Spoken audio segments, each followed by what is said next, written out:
فرمایا جو 100 بار پڑھے اللہ 1000 رحمت نازل فرماتا ہے. میرے آقا علیہ السلام فرماتے ہیں جو 1000 بار درود پاک پڑھنے والا ہوگا، حدیث کا خلاصہ ہے، وہ مرے گا نہیں جب تک جنت میں اپنا مقام نہ دیکھ لے. یعنی مرنے سے پہلے اسے جنت میں اپنا گھر بھی دکھا دیا جائے گا. تو کیا ہی اچھا ہو کہ ہم چلتے پھرتے اٹھتے بیٹھتے کوئی ٹائم اپنی پوری ڈیلی روٹین کا ایسا سیٹ کریں کہ میں نے اس وقت درود پاک پڑھنا. آپ دیکھیں نا سوشل میڈیا پر بعض اوقات گھنٹوں ہمارے ریلز دیکھتے ہوئے چیزیں دیکھتے ہوئے گزر جاتے ہیں، بلکہ بعض اوقات ان میں گناہ ہوتا ہے. ثواب تو دور کی بات، یا تو فضول ہوتے ہیں یا گناہ ہو رہا ہوتا ہے. تو کیوں نہ ان عادتوں کو کچھ کم کریں، اس سے جان چھڑائیں اور ذکر و درود کی طرف آ جائیں. اللہ مجھے بھی اور آپ کو بھی اپنا اور اپنے حبیب علیہ الصلوۃ والسلام کا کثرت سے ذکر کرنے کی توفیق عطا فرمائے. محبت کے ساتھ با آواز بلند درود پاک پڑھ لیں. صلو علی الحبیب. آج میں نے ایک بڑی کمال کی ایک سنت آپ کے سامنے پیش کرنی ہے، اور نارملی دیکھا یہ گیا ہے کہ اس سنت سے بہت سارے لوگ اب دور ہو گئے ہیں. حالانکہ یہ اتنی پیاری سنت ہے، بغیر محنت بغیر کوشش کے نیکیوں کا انبار لگ جاتا ہے. اتنی نیکیاں اور آپ اتنے بڑے بڑے انعامات کے حقدار بن جاتے ہیں. وہ سنت کون سی ہے میں انشاءاللہ بیان کرتا ہوں. مگر امام محمد بن محمد غزالی علیہ رحمت اللہ الوالی نے ایک بڑا پیارا واقعہ اپنی کتاب مکاشفۃ القلوب میں لکھا. مکاشفۃ القلوب بڑی پیاری کتاب ہے. واقعہ کیا تھا کہ ایک شخص نے ایک غلام خریدا. آج کے دور میں تو کسی کو گھر میں ملازم رکھنا ہو تو وہ نوکری پہ جاب پہ رکھتا ہے نا. پہلے ایسا نہیں ہوتا تھا، پتہ ہے پہلے غلام خریدے جاتے تھے. انہوں نے غلام خریدا. اچھا جب غلام خریدا تو غلام کہتا ہے حضور میری 3 شرطیں ہیں. اچھا بات بڑی عجیب تھی، غلاموں کی شرطیں نہیں ہوتی ہیں. آپ نے کہا اچھا تم بھی شرطیں لگاؤ گے، بتاؤ کیا شرطیں ہیں. تو کہتا ہے حضور پہلی شرط تو یہ ہے کہ آپ مجھے فرض نماز کے وقت منع نہیں کریں گے، نماز پڑھنے دیں گے. اچھا وہ آقا بھی دیندار تھا، نیک آدمی تھا. کہتا ہے ٹھیک ہے مسلمان ہوں، نماز سے کیوں روکوں گا، اوکے. کہتا دوسری شرط یہ کہ دن میں جو چاہے کام لے لیں، رات مجھے آپ چھوڑ دیں گے. کہا ٹھیک ہے مجھے کام دن میں لینا، میں بھی رات آرام کرتا ہوں، تم بھی رات آرام کرنا. کہتا تیسری شرط یہ کہ آپ مجھے اپنے گھر میں کوئی بھی ایک الگ سے کمرہ دے دیں گے تاکہ میں سیپریٹ رہوں. کہا ٹھیک ہے، میں نے بھی یہ سوچا تھا گھر میں بہت سارے کمرے ہیں، غلام کا کمرہ ہوتا ہے تو میں کمرہ دے دوں گا. شرطیں کوئی مشکل تھی نہیں، آقا نے ایکسپٹ کر لیا. غلام گھر پر آیا، بڑا محنتی غلام تھا، دن میں کام کرتا، رات اپنے کمرے میں چلا جاتا. ایک دن آقا چلتے چلتے اس کے کمرے کے پاس سے جب گزرا تو دیکھا عجیب منظر ہے. کمرے کی چھت کھلی ہوئی ہے، آسمان سے نور برس رہا ہے، غلام سجدے میں ہے، اللہ کی عبادت کر رہا ہے اور اللہ کو رو رو کر یہ عرض کر رہا ہے کہ میرے مولا میں غلام ہوں، دن میں میری ڈیوٹیز ہیں، اگر یہ کام نہ ہوتا تو میں دن بھی تیری عبادت کرتا، رات بھی تیری عبادت کرتا. آقا بڑا حیران ہوا کہ یہ میرا غلام کیا چیز ہے، ایسی عبادت، ایسا نور اور ایسی گفتگو. اگلی رات ہوئی تو اپنی بیوی کو لیا کہ چلو میں تمہیں ایک منظر دکھاتا ہوں. اپنی زوجہ کو لے کر غلام کے کمرے کے پاس گیا، پھر وہی منظر، چھت کھلی ہوئی ہے، آسمان سے نور برس رہا ہے، غلام سجدے میں وہ ہے اور اللہ سے باتیں ہیں، بڑی کیفیت. جب یہ منظر دیکھا تو وہ میاں بیوی بھی آنسو بہانے لگے، وہ بھی رونے لگے کہ یہ کیسا غلام ہے. صبح ہوئی تو غلام کو آقا نے بلایا اور کہا کہ ہمیں پتہ چل گیا ہے تمہاری رات کی عبادت ہم نے دیکھ لی ہے. تم اللہ سے یہی کہہ رہے تھے نا کہ یا اللہ میں مجبور ہوں، اگر دن میں بھی فارغ ہوتا تو تیری عبادت کرتا، رات میں تو تیری عبادت کرتا ہوں. تو ہم میاں بیوی نے فیصلہ کیا ہے کہ آج کے بعد تم آزاد ہو، جاؤ دن میں بھی عبادت کرو، رات میں بھی اللہ کی عبادت کرو. اچھا ہماری جگہ کوئی ہوتا تو بڑا خوش ہو جاتا کہ چلو یار انعام مل گیا. غلام کو آزاد ہونا بڑی نعمت تھی، مگر وہ غلام دراصل وہ آقا بننے کے قابل تھا. وہی آقا تھا، وہ بڑا کمال کا بندہ تھا. وہ پتہ کیا کہتا ہے، جب آقا نے کہا نا مجھے پتہ چل گیا تم رات کیا کرتے ہو اور اس وجہ سے میں تمہیں آزاد کرتا ہوں، تو وہ غلام اللہ کی بارگاہ میں کہتا ہے یا صاحب السر ان السر قد ظہر، اے راز رکھنے والے مولا، اے صاحب راز، راز تو کھل گیا. ولا اريد حیاتی بعد ما اشتہر، اے اللہ میں اب راز کھلنے کے بعد زندہ نہیں رہنا چاہتا. اور یہ کہا اور اس کی روح نکل گئی، اس زمین پہ باڈی آتی ہے اور وہ انتقال کر جاتا ہے.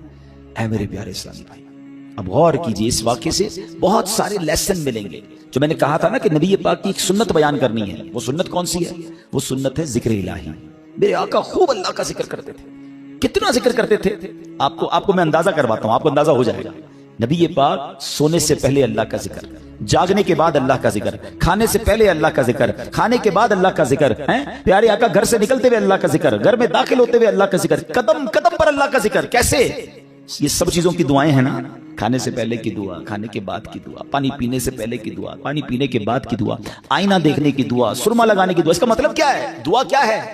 ذکر الہی ہے نا، اللہ سے باتیں کرنا ہے نا. نبی پاک قدم قدم پر اللہ کو یاد کرتے.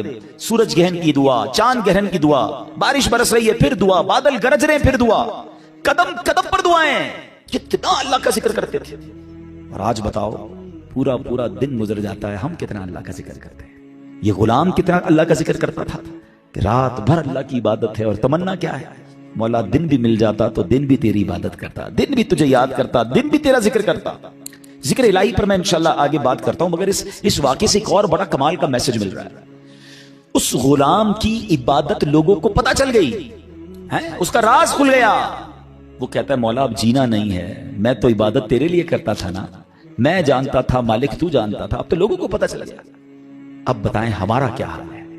ہم تو عبادت بہت سارے لوگ کرتے ہی اس لیے کہ لوگوں کو پتا چل جائے. وہ اس لیے کر رہا ہے کہ رب دیکھے اور کوئی نہ دیکھے, اور ہماری اکثریت ان کاموں میں لگی ہوئی ہے کہ دنیا دیکھے میں نے کیا کیا ہے. نیکی کر دریا میں ڈال, بچپن میں سنتے تھے, اب نیکی کر سوشل میڈیا پہ ڈال. جو کرنا ہے لوگوں کو بتانا ہے, جو نیکی ہے سب کو بتانا ہے. اپنے دل سے پوچھو نا کیوں جی چاہتا ہے کہ میری نیکیاں لوگوں کو پتا چلے.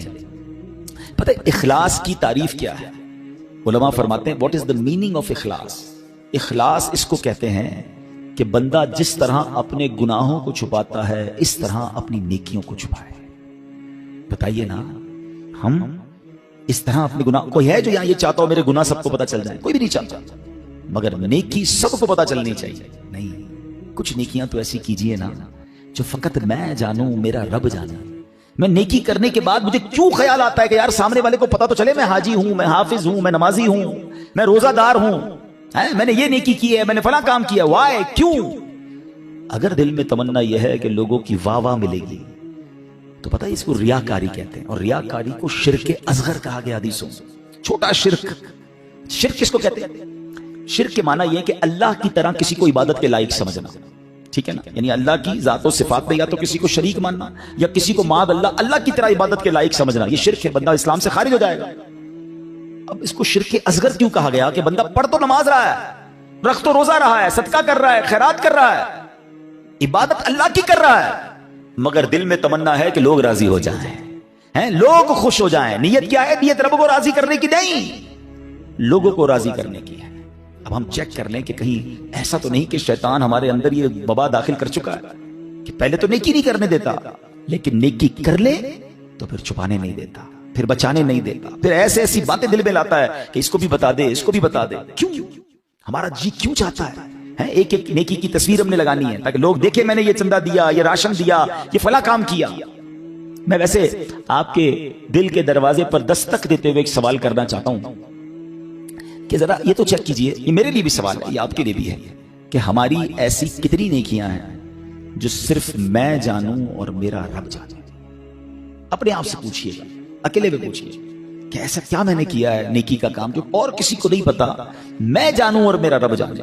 آپ کو پتہ ہے پہلے کے زمانے کے کچھ بزرگان دین ایسے ہوتے تھے کہ وہ غریبوں کی مدد کرتے تھے, مگر ان غریبوں کو بھی پتا نہیں چلتا تھا کون مدد کر رہا ہے. بعض اوقات بزرگوں کا انتقال ہوتا نا تو لوگ کہتے ہیں یار وہ ہر مہینے مدد آتی تھی, راشن آتا تھا, اب نہیں آ رہا, تو پتا چلتا تھا کہ وہ فلاں بزرگ کا وصال ہوا ہے, وہ ہر مہینے مدد کرتے تھے, مگر کبھی انہوں نے نہیں بتایا, پتا لگنے بھی نہیں دیا. اور آج ہم کسی کی مدد کریں تو اس پر احسان جتاتے ہیں, بھائی یاد ہے نا میں نے مدد کی تھی, بھول تو نہیں کیا, تیرا ساتھ دیا تھا. ہر مہینے اگر کسی کی مدد کر رہے ہیں تو ہر مہینے احسان جتا رہے ہیں, ہر مہینے اس پر روپ جھاڑ رہے ہیں. نہیں میرے پیارے اسلامی بھائی, نیکی کیجئے مگر اللہ کے لیے. کچھ ایسی تلاوت, کچھ ایسے نوافل. باپ دیکھیں نا تہجد بندہ کب پڑھتا ہے؟ رات کو پڑھتا ہے, بعض اوقات اکیلے میں پڑھتا ہے جب کوئی نہیں دیکھ رہا, دنیا سو رہی ہے, آپ تہجد پڑھ رہے. کیا کمال کا یہ کام ہے کہ میں جانوں رب جانے. مگر شیطان کو صبر نہیں آتا نا, وہ کہتا ہے اس نے تہجد پڑھ لی ہے تو جنت میں چلا جائے گا, اب اس کی تہجد کیسے خراب کروں. تو وہ کیا کرتا ہے, وہ دل میں خیال ڈالتا ہے کہ ایسا کرو دوسروں کو بتاؤ. وہ کیا کرتا ہے, صبح اٹھ کے کوئی نہ کوئی بہانہ چاہیے. اب کچھ لوگ پتہ کیا کرتے ہیں, یار آج بہت تھکا ہوا. خیریت کیوں تھکے ہوئے؟ وہ میں تہجد سے اٹھ جاتا ہوں نا. اچھا ماشاءاللہ آپ تہجد بھی پڑھتے ہیں؟ بس اس نے یہ کہنا ہے تو ساڑھے دل وچ ٹھنڈ پہ گئی کہ انہاں نو ساری تہجد دا پتہ چل گیا. وہ پتہ تو چل گیا, ڈیلیٹ بھی ہو گیا بھائی. کیوں پتہ چل گیا, کیوں بتانا. اللہ کرے یہ بات اس غلام کے اس واقعے سے کیسی بات سیکھنے کو مل رہی. مالک کو پتہ چل گیا, حالانکہ اس نے نہیں بتا, ہم تو بتاتے ہیں, اس نے بتایا نہیں تھا, یہ تو چھپ کے کر رہا تھا, مگر پتہ چل گیا تو کہتا ہے مولا اب راز ہی کھل گیا تو اب جینے کا کیا فائدہ. آئے ہائے, غلام تو نہیں کہوں گا, اس آقا کے صدقے اللہ مجھے بھی اخلاص نصیب فرمائے, آپ کو بھی نصیب فرمائے.